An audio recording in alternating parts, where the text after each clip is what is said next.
Hello बच्चों, हिंदी व्याकरण कक्षा में आज हम आपको समास की परिभाषा, भेद और उदाहरण से परिचय करवाएंगे। तो आइए ध्यानपूर्वक सुनें और इसे सीखें। समास दो या दो से अधिक भिन्न शब्दों के मिलने से बना हुआ एक नया शब्द है। समास का तात्पर्य है संक्षिप्तीकरण। इसका शाब्दिक अर्थ होता है छोटा रूप। जब दो या दो से अधिक शब्दों से मिलकर नया शब्द छोटा शब्द बनता है तो उस शब्द को समास कहते हैं। समास बनाने के लिए हमारे पास दो या दो से अधिक शब्दों का होना जरूरी है, इसलिए इसमें पूर्व पद और उत्तर पद होता है। पूर्व पद अर्थात पहला पद या प्रथम पद, उत्तर पद अर्थात दूसरा पद, दोनों को मिला देने से समस्त पद बनता है, जिसे समास कहते हैं।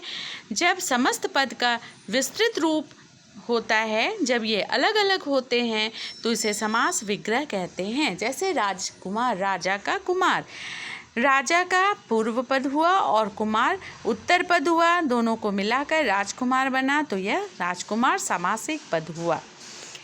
समास के मुख्य चार भेद होते हैं: अव्ययी भाव समास, तत्पुरुष समास, बहुव्रीहि समास एवं द्वंद्व समास। तत्पुरुष समास के दो उपभेद होते हैं, कर्मधारय और द्विगु। इस तरह समास के कुल 6 भेद हुए: अव्ययी भाव समास, तत्पुरुष समास, कर्मधारय समास, द्विगु समास, द्वंद्व समास और बहुव्रीहि समास। तो समास अव्ययी भाव समास वह है जिस समास का प्रथम पद प्रधान होता है और प्रथम पद अव्यय होता है, उसे अव्ययी भाव समास कहते हैं। जैसे यथा मति, मति के अनुसार, आमरण, मरने तक। इनमें यथा और आ अव्यय अर्थात उपसर्ग है। अव्ययी भाव समास में हम इस तरह के भी शब्द देखते हैं। दो शब्द एक समान होते हैं, जैसे गली गली, हर गली, बात बात, हर बात, रोज रोज, हर रोज, और दिनों दिन, दिन ही दिन में, रातों रात, रात ही रात में। इस तरह के शब्द अव्ययी भाव होते हैं। दूसरा समास है तत्पुरुष समास, जिसमें उत्तर पद प्रधान होता है और मुख्य बात यह है कि इनमें कारक चिन्हों का लोप होता है। कारक चिन्ह मिलकर दो शब्द एक दूसरे के साथ मिल जाते हैं। तो तत्पुरुष समास में हम कारक के भेदों के अनुसार ही इसका नाम देते हैं। जैसे कर्म तत्पुरुष, करण तत्पुरुष, संप्रदान तत्पुरुष। जैसे रसोई के लिए, घर के लिए का लोप हो गया और रसोई घर बन गया। अपादान, जैसे पद से च्युत, पदच्युत से लोप हो गया और पदच्युत बन गया। संबंध तत्पुरुष, अधिकरण तत्पुरुष, गृह में प्रवेश, गृह प्रवेश में का लोप हो गया और गृह और प्रवेश मिल गया। इस तरह तत्पुरुष समास होता है। अन्य समास है बच्चों द्वंद्व समास। द्वंद्व समास में दोनों पद प्रधान होते हैं, दोनों पदों का महत्व होता है। द्वंद्व का अर्थ ही होता है लड़ाई। तो दोनों में यह लड़ाई होती है कि हम महत्वपूर्ण हैं या हम महत्वपूर्ण हैं। इन दोनों पदों के विग्रह में और लगता है और समस्त पद में दोनों के बीच डैश होता है। जैसे पाप पुण्य, पाप और पुण्य, सीता राम, सीता और राम, ऊंच नीच, ऊंचा और नीचा। इसमें दोनों पदों की प्रधानता होती है, दोनों पद प्रधान होते हैं। तो यह है द्वंद्व समास। तो हमने अब तक अव्ययी भाव सीखा, तत्पुरुष समास की परिभाषा को जाना और द्वंद्व समास को समझा। तत्पुरुष समास के दो भेद होते हैं बच्चों, कर्मधारय और द्विगु।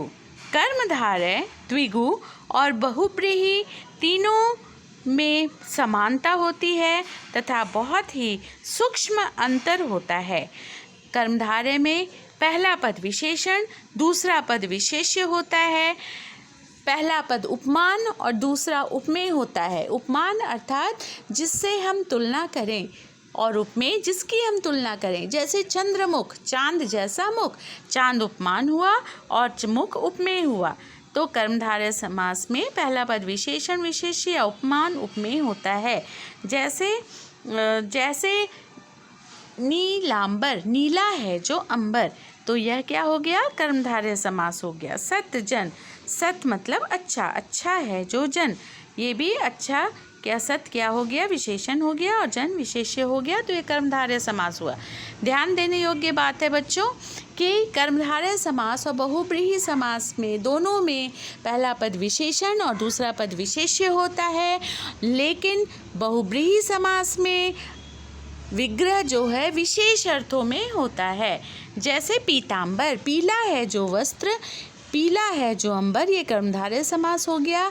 लेकिन पीला वस्त्र धारण किया है जिसने, वह अर्थात विष्णु या कृष्ण, ये बहुब्रीहि समास हो गया। तो उपविशेषण विशेष रहे, उपमान उपमेय रहे, साधारण अर्थ हो तो कर्मधारय, उपमान उपमेय रहे, विशेषण विशेष्य रहे और विशेष अर्थों में प्रयोग हो तो वह बहुब्रीहि समास होता है।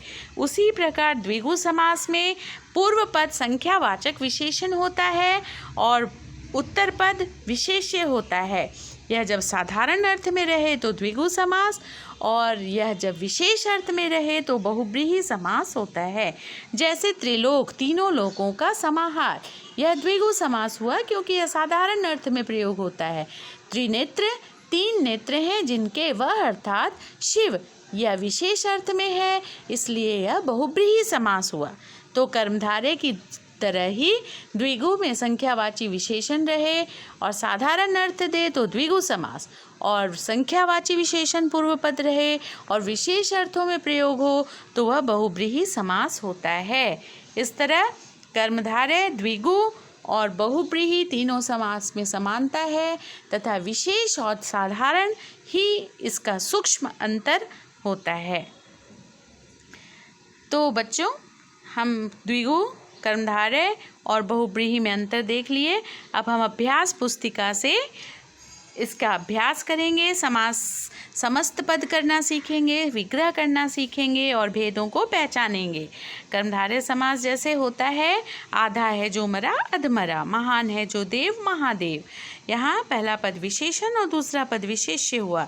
और दूसरा नीलकंठ है तो यह विशेष अर्थ में हो गया, नीला है जो कंठ, नीला है जिनका कंठ, वह अर्थात शिव, तो यह बहुब्रीहि हो गया। इस तरह हम लोग उत्तर पुस्तिका में पुस्तक द्वारा इसका अभ्यास करेंगे। अभ्यास से ही परिपक्वता आती है, अच्छे मार्क्स, अच्छे अंक मिलते हैं। धन्यवाद बच्चों।